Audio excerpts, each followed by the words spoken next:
The CBS Radio Mystery Theater presents...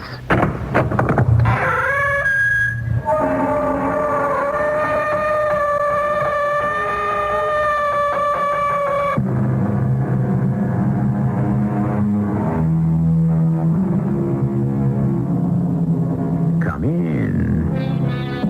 Welcome. I'm E.G. Marshall.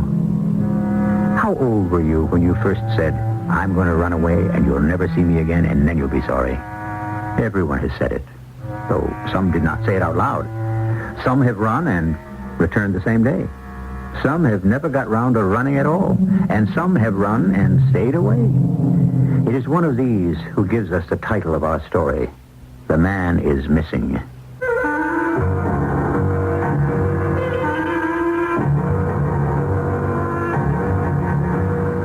Our mystery drama, "The Man is Missing," was written especially for the Mystery Theater by Elspeth Eric and stars Ann Williams and Larry Haynes.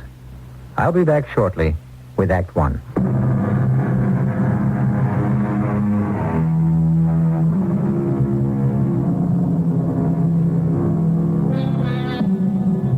Within the huge New York City Police Department, there's a small coterie of men who wear no uniforms.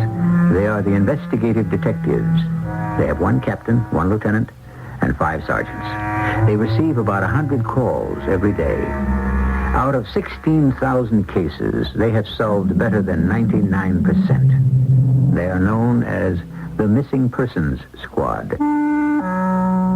I looked up, and there she was, back again. I told her over and over, but there she was, same bright smile, same eager look, like she knew I could do something, and she was just hanging around waiting for me to do it.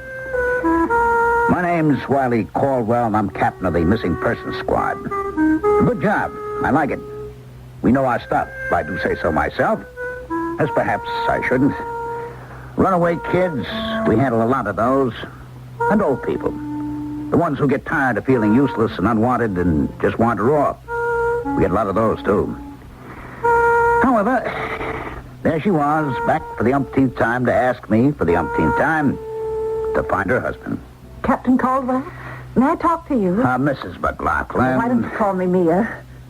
But we know each other pretty well by now. That we do. So, call me Mia, please. Okay, Mia, but the answer's the same. We've checked the files, we've called the morgue. Lawrence McLaughlin. Either place. So he's not in jail, he's not in the hospital, he's not dead. What more do you want? But where is he? Out there somewhere. But can't you look for him? Is he under 18? Of course not. What do you... Is he over 65? He's 29. Uh-huh. Well then, even if we could locate him, we couldn't do anything about it. We couldn't bring him in. Why couldn't you? Because we would be violating his civil rights. You understand? Unless, of course, he's mental. Then we could take him. Is he? Is he mental? Off his rocker, out of his mind. Nuts? Oh, no. All right, then we can't touch him. I know it's hard on you, but I must break the news to you. Husbands run off all the time. Has Lawrence ever done the vanishing act before? Certainly not. All right. Probably he'll never do it again. Provided, of course, he comes back. Now, you run along home and wait to hear from him, okay? I have heard from him. You have? He sent me some money. Oh, then you're all set. But he doesn't say where he is. But he's thinking of you. Well, he wouldn't be sending you the money, would he? You see? He's worried about you. He loves you. You're his wife, and he loves you. So what? What do you want? I don't know where he is. Oh, please, Captain Caldwell, please. I know you can find him for me if you just try. I mean, you're the Bureau of Missing Persons, and Larry is missing, and I want you to find him. Now, why can't you? Why won't you? All right. Now, quit crying. Now, that isn't going to do any good. You know that. All right, now, stop crying, Miriam. Why won't you help me? I'll tell you what. I'm going to turn you over to one of our detectives. Ben Chase, his name is. He's a very nice man. Very fatherly type. You like him. Now, you tell him all about your missing spouse, and maybe he can think of something.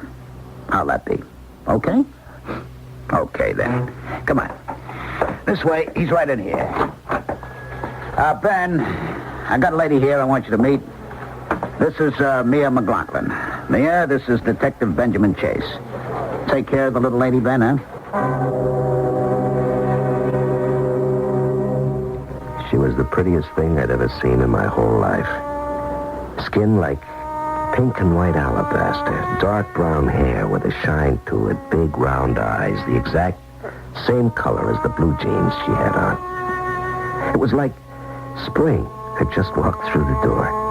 And me, 58 years old. I'm Ben Chase, Detective, 3rd Grade Missing Persons Squad. I was a patrolman for 15 years. Then I did a hitch with Public Morals for a short time, and then somebody smiled on me, and I landed here. What a swell job. I mean, here is where you really get the feeling you're helping people. Please, find my husband. Your husband's missing, is that it? Yes, and don't tell me about his civil rights. I want to know where he is. Well, we could probably locate That's him. all I want. But we couldn't make him come back to you. I just want to know where he is. Yeah, we can check the files. Captain did that. Hospitals, the morgue. Oh, he's alive. I know that. I don't think he's sick. See, I got this from him this morning. Oh, you got a letter from him, huh? Mm-hmm. It had money in it. Okay if I take a look at it? Sure. Look, it was mailed right here in New York. You can tell by the postmark. Oh, yeah. Mind if I read it? I don't mind. Darling Mia, thought you might be short of cash. Love, Larry. Well, say now, this sounds like he thinks the world of you. What are you so worried about? He'll come back. But where is he?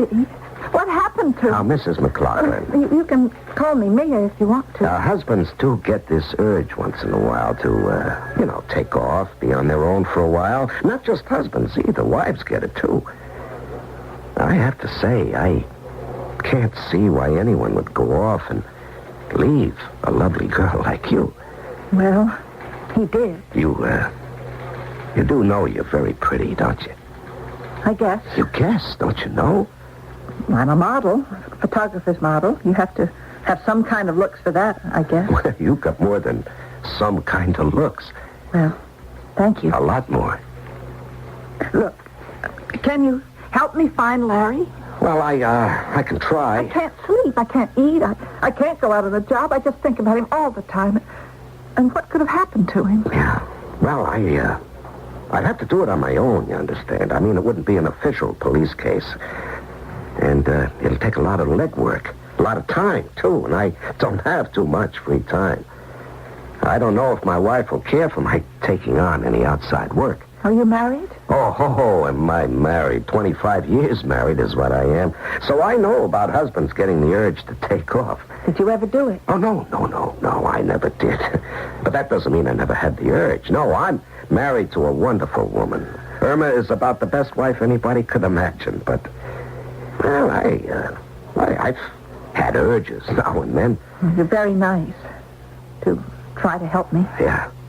Listen, you mind if I take this envelope home with me? No, take it, if it'll help. Yeah, and the note inside, can I take that too? Yes, but don't lose it. I want it back. Oh, no, you'll get it back, all right. I mean, it's all I've got of his. All right. Now, don't cry, huh? We'll find them. That is, I'll find them. Oh, I hope so. Yeah, now, I gotta run along home. Irma will be wondering what happened to me. And we don't want her to think that she's got a missing husband, now do we? I'm Irma Chase, 52 years old, married 25 years to Benjamin Chase. Detective 3rd class, husband 1st class, all the way. We've never had children, but we never really needed children to bring us together. We were together from the start. Oh, there have been times, a few of them, when I felt that Ben's eye was roving and that he'd kind of like to rove with it. He doesn't know that I know about those times, and I wouldn't let him know that I know because he'd feel terrible if he thought he'd hurt me in any way at all. He's just that kind of man. And at 52, my waist is a good bit thicker than it was when I married him, and the hair has gray in it, and I almost have a double chin unless I remember to stand right. So when he came home that night... Irma? Yeah? I'm home. Well, you don't say. I'd never have guessed. All right, don't be fresh. Give me a kiss. Okay. Now, your beer's next to your chair, and there's some good cheese to go with it. Really sharp cheddar. You're a great girl. Well, of course I am. You're a little late tonight, aren't you? Yeah. Well, I had to run along home. Irma will be wondering what happened to me. And we don't want her to think that she's got a missing husband, now do we? Well, of course I am. You're a little late tonight, aren't you? Yeah. Well, What happened, a girl came into the office, see? That is, Captain Caldwell brought her in, turned her over to me. Seems she's been bothering him for quite some time, missing husband. Oh, one of those. Yeah, he's been missing for some time.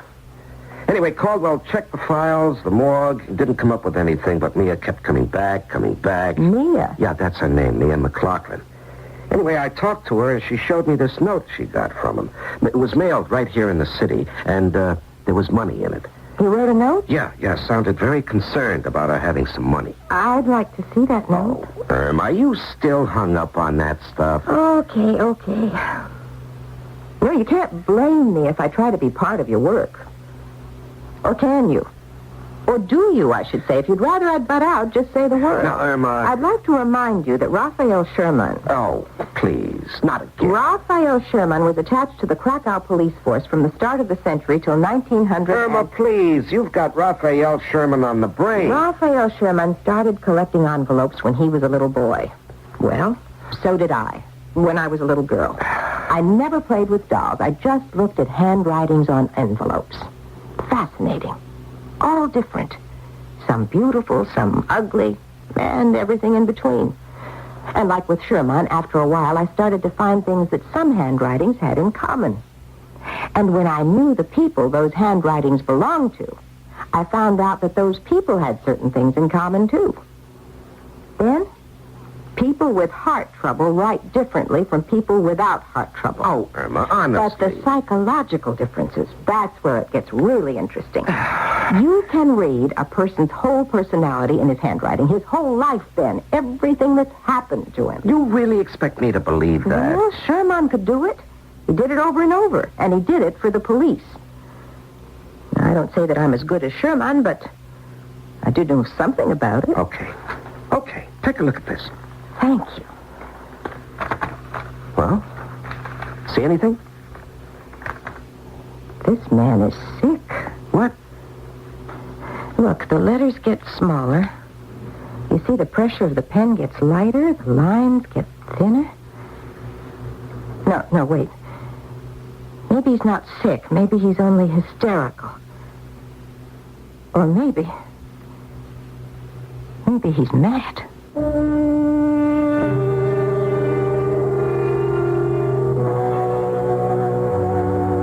Raphael Sherman had no peers in his day.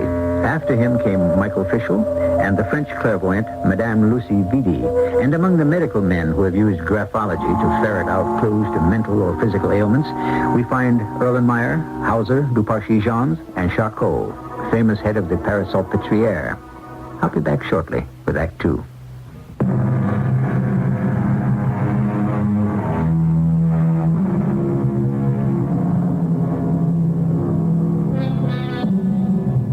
Captain Wiley Caldwell of the Missing Persons Squad has been bothered by repeated visits from Mia McLaughlin, begging him to locate her husband, who has disappeared. Wiley has turned the girl over to Ben Chase, detective third grade. Ben shows the note to his wife, Irma. Irma, aspiring graphologist, deduces from the calligraphy that Mia's husband is sick, hysterical, or even mad. Did I know what I was doing when I turned that dumb little chick over to Ben Chase? I thought, of course, he'd feed her a line. Maybe pick up a clue someplace from some connection. In other words, get her off my back. Also, there was always the chance that her husband would show up. A very good chance, because she was a very neat little dish. A fact I felt sure that my friend Ben had not overlooked entirely. Now, I'm a friend of Ben's, and I also know his wife, Irma.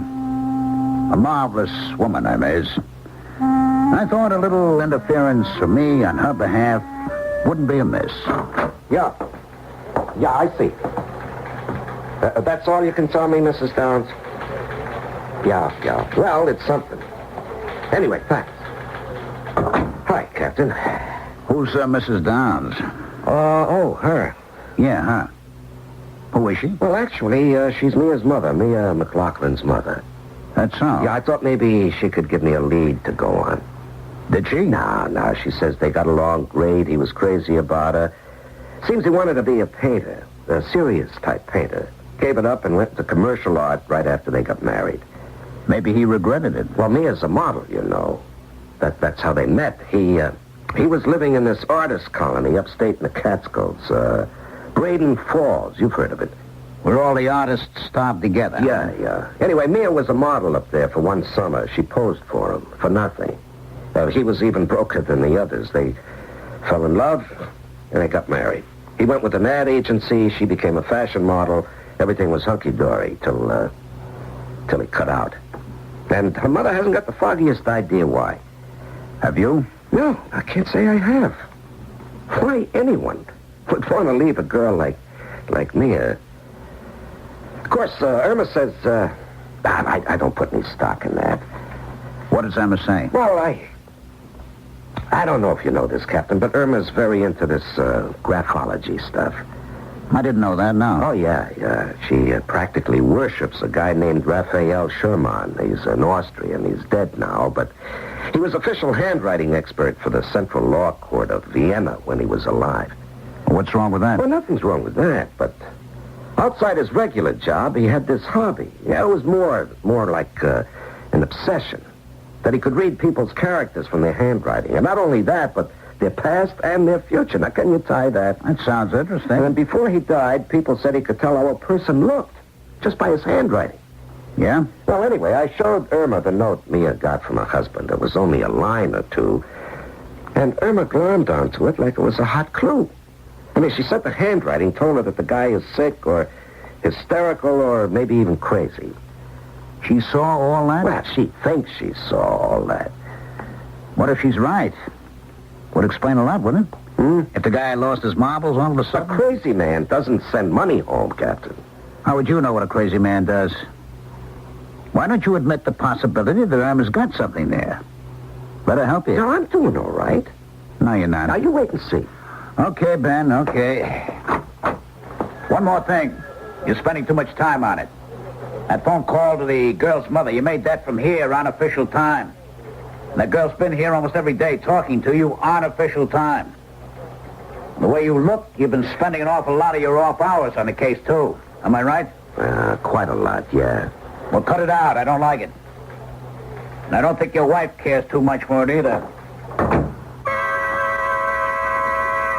I was shook up when the captain walked out. Part of what he said was true. I was spending a lot of time trying to locate Mia's husband. I'd gone down to the Art Students League and talked to the teachers down there. A lot of them remembered him from the olden days. Nice fella, they all said. Big, strong, very outgoing. No sign of any kind of ailment, no instability. Certainly no signs of being demented. But so much for what Irma thought she saw in his handwriting. Irma. What about Irma? What was that last crack the captain had made about him not liking the hours I was giving to the case and Irma not liking it either? She hadn't said she didn't like it. She hadn't raised any objections. She was too busy going over that little scrap of paper. But if I didn't find him soon, was she going to begin to wonder? Ah, hell, I was beginning to wonder myself. Just like that, I made up my mind. I was going to take myself off the case. I should never have taken it on in the first place. I'm crazy about my wife. I had my mind all made up to tell Mia I was letting go of the case when she walked in. Hello, Ben. Oh, hi there, Mia. Sit down. I want to talk to you about, Is Captain Caldwell mad at me about something? Well, he's not mad exactly, and not at you. Oh, look. Look what I got this morning. Oh, another letter, huh? Yeah. This one had money in it, too. Okay to read it? Oh, sure. It's about the same as the first one. Oh. Yeah, so I see. Only look where it's mailed from. Braden Falls. That's where we met, Larry and me. Yeah. Tell me about Braden Falls. Well, it's a very romantic place. In the mountains. Well, sometimes, certain times of day, the mountains turn blue and purple. Oh, that's beautiful. And then there's the falls. Yeah, Braden Falls. Oh, they come tumbling down from way high up. Crash, smash. Some places you can't hear what people are saying. The falls are so loud. Oh, it's just beautiful. Larry and I used to go on picnics, eat sandwiches and stuff, and listen to the falls and make love.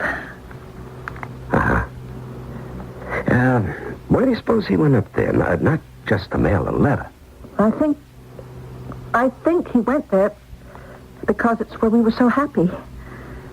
He wanted to remember how it was at first. Then you weren't so happy later on, is that it? Oh, well, we had fights. Not very many, not very often. Just sometimes. Well, when? What about? You mind telling me? Oh, I don't know. I never knew.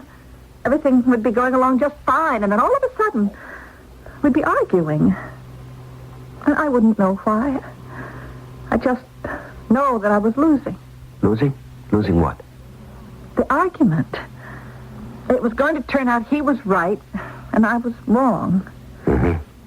Every single time. Yeah. Look, Mia, I might as well tell you I was going to give up on this case. Not fine. Well, it isn't official business, and it's taken up a lot of time. But you have to. Well, this note from Braden Falls, I ought to follow up on that. You mean go up to Braden Falls and look for him? Oh, yes. Yes. Well, tomorrow's my day off. Well, I'll go with you. Well, I can show you around all the different places and the falls where Larry and I used to go for picnics. Oh, your wife wouldn't mind, would she? That little piece of paper hadn't been out of my sight for days. I picked it up from time to time, and now and then I got what I hoped were flashes of illumination. Other times I sat down with it under a good light and let my unconscious mind just play with it. It's a tricky thing, the unconscious mind. Much trickier than anyone imagines. Emma, I'm home. Good. Be right there. Where's my beer? I'm getting it. I really need it. Did you have a hard day? Yeah, sort of. Well, drink your beer. Where's yours? I don't want any. Are you going on a wagon or something? No, I just want to keep my mind clear. Psychographology is a very exacting work. Psycho what? Psychographology. What Raphael Sherman did. Oh. What I'm trying to do. Analyzing people from their handwriting. Are you still doing that? Of course I am, and don't try to stop me. I'm not trying to stop you. Wiley Caldwell says I should encourage you. Now, I don't know if I can go that far. Captain Caldwell said that? Yeah. I told him that you said Larry McLaughlin might be psychotic, and he said you could be right. Of course, he doesn't know any more about it than I do or you do. I'm beginning to know more all the time. Pretty soon, I may be able to give you a pretty accurate description of the man. Forget it. I can't. Wiley thinks I'm putting in too much time on the case. It's not official business, you know. But you can't stop now. I've got nothing to go on there, Mother. Just let me help you. Well, I give it a couple more days, just long enough to track down one more clue. It might mean something. What? What clue? Well, Mia brought this in today. It's another note from her husband. Let me see it. Yeah, here. Yeah, there was money in this one, too. Doesn't sound like a man who's fed up with his wife. According to Mrs. Downs, McLaughlin was crazy about his wife. Who's Mrs. Downs? Mia's mother. She says McLaughlin gave up being a serious artist so he could support his wife. Oh, by the way, you'll notice that the note was mailed from Braden Falls. That's the artist colony place up in the mountains. Well, the McLaughlins met there and fell in love there. Mia did some modeling for him. And I thought that since tomorrow is my day off, I would go up there. Mm-hmm. You know, take a look around. Mm-hmm. And Mia is going with me. Mm-hmm. That all right with you? Yeah. Will you put that thing down, Irma? Put the letter down and listen to me. What are you so mad I about? tell you, I'm going off for the day with a young girl, a young, attractive girl, and you got no objection? My day off, my one day off, the day we go to the beach or the movies or do something special. I tell you, I'm going off to the mountains with a young girl, used to be a model, and you don't care? Ben, I was right. The person who wrote this letter has something wrong with his lungs. What are you talking about, for Pete's sake? Some kind of respiratory disease, trouble with his breathing. Now, look, here. Huh? Now, you see the little pauses in the writing? Pauses? I know they're hard to see. I can see them. But they were in the other note, too. But I wanted to be careful. I wanted to be sure. And here they are again. It's as if every so often he had to stop and lean on his pen. Take a little rest before he goes on. Oh, Ben, give me a little more time and I'll be able to tell you all about the person who wrote this note.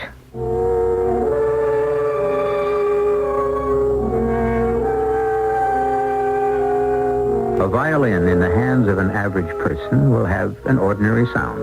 The notes may all be correct. The stops, all of the proper length, the speed and volume, all is prescribed. But the same violin in the hands of an artist will take on the quality of real music. Such is the power and the sensitivity of the human hand. I'll be back shortly with Act 3.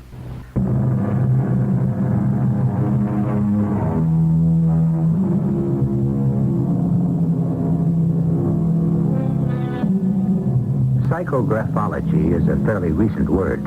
It describes the process by which character and personality can be deduced from the analysis of handwriting. Irma Chase has been attempting such an analysis from 2 notes written by the missing husband of Mia McLaughlin. Among other things, she has inferred that the writer of the notes is emotionally unstable and has some sort of trouble with his breathing. She has not tried to keep her husband from using his day off to travel to a place called Braden Falls, high in the mountains, accompanied by the young girl, in search of the missing man.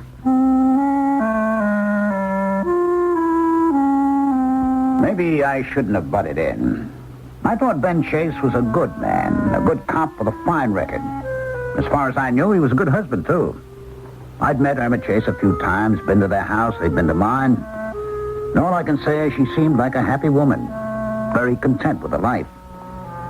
Seems she had this interest in what she called psychographology. Almost an obsession, according to Ben. But what was the harm in that? Actually, there might be a lot of good in it. Anyway, when Irma Chase called and said she wanted to come in and talk to me, I said, come ahead. How are you, Wiley? I'm fine. Sit down. What can I do for you? I don't exactly know. Maybe nothing. Is it about Ben? Well, yes, mostly. He went off this morning with that young girl, Mia something or other. McLaughlin? Yeah, McLaughlin. They went up to Braden Falls together. Irma, I don't think you got a thing to worry about. You don't? She's a very pretty young girl, but I know Ben. I don't think he's really interested in her. Been gone to Braden Falls because that's where the girl's husband wrote his last note. I know. I've seen the note. Matter of fact, I've got it with me. There's a chance the man might be in Braden Falls, and they've gone there to check it out. Ben will be back by tonight. Don't worry about that. Oh, I'm not worried about that. No, you're not? Well, then what do you... Wiley, you know I'm interested in graphology. Yeah, Ben said something I've about been it. studying these 2 notes from Larry McLaughlin, and I've come up with a few things. Is it all right if I tell you about them? Of course, Irma. I told you I got an open mind. Now, the first thing that started to emerge was that whoever wrote those notes is emotionally unbalanced, maybe psychotic. Ben told me about that. The second thing, which I got from the second note, is that the writer has trouble breathing. Now, I'm not going to go into how I deduced that. You wouldn't understand it anyway. You're probably right there. Now, I've come up with something else. Well, come on, let's have it. Wiley, I could be wrong. But I've got a strong intuition that the person who wrote those 2 notes has criminal tendencies. You said... I said criminal tendencies. What direction do these criminal tendencies take, Irma? Can you tell?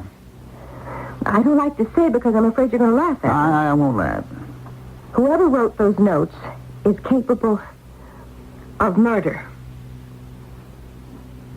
You could be wrong, Irma. I could be right. Yes? And if I'm right, Ben and that girl are up at Braden Falls tracking down a man who is capable of killing. And they don't know it.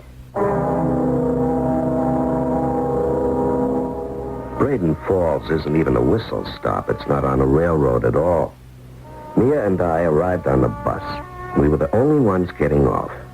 The center of town has a filling station, a grocer, a butcher, a stationery store, and an ice cream parlor. That's about all. But tucked away in the mountains are all kinds of houses, from log cabins to Quonset huts. We strolled around talking to the artists who lived in those houses. Nobody had seen or heard from Larry McLaughlin, though a lot of them remembered him pretty well. We planned to take the 4 o'clock bus back to the city when Mia got this idea of climbing one of the mountains up to where the falls had their origin. She said they were spectacular at that height. And we had nothing to do till the bus arrived, so beautiful, all right? Huh? The falls, beautiful. Didn't I tell you? Hey, how much for... Oh, not far. Do you want to rest? No, I'm fine. Well, let's sit down for a minute anyway. Yeah, okay. Well, I brought along a couple of sandwiches and some ginger ale. Well, I hope it's still cold. Oh, great. You're quite a girl. Oh, you think so? Yeah, I do. If I was a little bit younger, 20 or 30 years younger, I'd... You'd... What? What would you do? Well, I guess I'd make a pass at you. Here's your sandwich. Would you mind Would I mind what? me making a pass at you? Yes. I'd mind very much. Oh, well, I'm sorry. I know I'm much too old. No, it isn't that. Oh, you're thinking about your husband, aren't you? You're thinking about Larry. I'm sorry. I should have realized that. I guess you associate this place with him, huh? We used to come here for picnics. Yeah. You know, I'm really sorry we couldn't pick up a clue here. He must have come here just for the day, mailed the letter, and left. Larry and I used to have our picnics up at the top. Let's walk up there, okay? Yeah, okay. Listen, I hope you forgive me being fresh. That's all right. You're a very pretty girl. I suppose a lot of men have told you that, huh? I guess a lot of them have made passes at you. Am I right? Sure, right. Girl like you. Shut up. What? We're almost there. Oh. Wait until you see the falls where they come out of the rock. Great, huge burst of water. Thrilling. As though they couldn't wait to get out. As though they'd been pushing and pushing. And then they fall out and down into the gorge. Hitting all the rocks on the way, splashing off of them down. Must be impressive. Oh, it's the most glorious thing you've ever seen. Here we are. Stand right here. Huh? That's it. Now, look up there. That's where the falls start. Oh, yeah, that's powerful. So strong. Can't wait to burst out. Doesn't it give you a marvelous feeling? Yeah, it does, kind of. Now look down. Did you ever see anything like that? Hey, Tom. Wait. Dirty old man. Dirty old man. Ben! Hold on! She pushed him. Hold on, Ben! Hold on! Girl, Ben! Hold on. All right. I'll get you, Ben. Just hang on now. Hang on, Charlie. No, I think he's conscious. I think so. Just a second now. Oh, Ben. I got him. Why are we? Ben, give in. Let go. Relax. I'll get you out. These rocks are slippery. Relax, man. All right, let go. I'll get you out. Don't you do anything now. Falling right into the water. Yeah, where it's deep. You were lucky. You're going to make it, honey. Sure he is. Give me your hand, Wiley. Stay right where you are, Emma. Now, take it easy, Ben. We'll make it. Okay, yeah. Grab hold of the root of that tree. You got it? Yeah, I got it. All right, can you pull yourself up? Yeah, give me your hand. You stay right there. All right, I'm going to give you a shove, Ben. Yeah, it sounds great. It's okay. I can make it. I can make it. Oh, Ben, that girl pushed you. Well, are you okay? Yeah. Okay.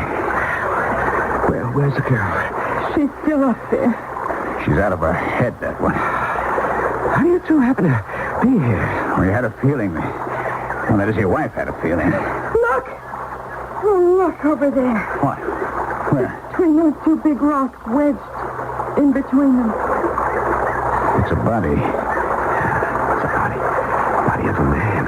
Where? You think it's... Yeah, must be. Has to be. Her husband. The missing man. And it was, of course. Poor Larry McLaughlin's body caught between two jagged boulders, almost at our feet. Ben and Wiley rested for a while. Then between them, they got the body out. The police picked it up later, and they picked up the girl, Mia, too. She was wandering about the mountaintop, very sweet and very vague. Ben had been cut badly by the rocks. The three of us met the next day in his hospital room. I should have known all along it was a woman's handwriting. Well, you were right on two other points. She's psychotic, and she's a murderess. Hey, you were right about the respiratory trouble, too. You know, climbing up there, she's the one that had to stop and rest. They said at the sanitarium she doesn't remember anything about pushing her husband off the ledge. Or pushing you, Ben, either. Why? Why would she do it? Well, according to her handwriting, little Miss McLaughlin is a very frigid lady. You can really see that? I think so. She hated men like poison, especially men who were attracted to her. Like her husband. Like me? Well? Yeah. You know, I sort of, it wasn't anything, you know, when we were climbing up there just before we got to the top. Nothing happened, you understand? Absolutely nothing, I swear, Emma. Ben, I believe you. Well, I said something. I admit that. Something about making a pass at her that I'd like to, something like that. But that's all. I mean it. That's really all. Just enough to make her hate you. Enough to kill you. Now, what on earth gave the two of you the inspiration to drive up to Braden Falls? Tell him, Irma. Well, studying the second note, I thought I could see signs of a criminal personality. I figured I should tell Wiley. And you believed her? Half believed her. Enough to drive up here and tell you. Of course, neither of us knew Mia had written the note herself. We thought we were protecting you from her husband, not from her. Will she ever be in shape to stand trial, Wiley? If she ever remembers what she's done. You think she might? Yes, she might. And what makes you say that? Well, look at this. This is the second envelope. How she addressed this to herself. You see? Mia McLaughlin. Take a good look. So? Don't you notice anything? No. Wiley, you? Looks okay to me. Compare it with the first one. Look at the M in Mia. Now, you see how it starts at the left? Yeah, but they both do. No. The second one has a short stroke at the start that goes from right to left, then shifts and goes into the M. Now, she started to write something else and then changed. She started to write an E. E for Emma. Emma? Why Emma? Emma's her given name. I called her mother last night. You see, she was trying, without knowing she was trying, to get back to her real self. If she succeeds, the chances are she'll remember everything she did. And she'll go on trial for murder. This is a very nice place where I'm staying. I have my own room. And everyone is very kind. They ask a lot of questions, but they're very kind. Too kind, maybe. There's one, a man.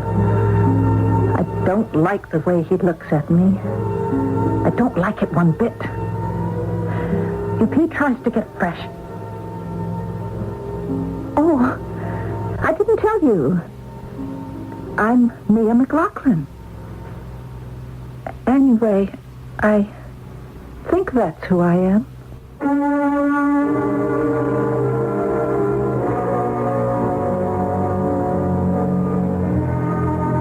We've accomplished prodigious feats in outer space, invaded the moon, and discovered what it's made of. Now we're on our way to entering the planets and finding out how they are put together. Outer space will one day be as familiar as our own lakes and prairies. But what of inner space? The space of man's mind. Despite many hints and clues, it is still, in the main, an alien land. I'll be back shortly.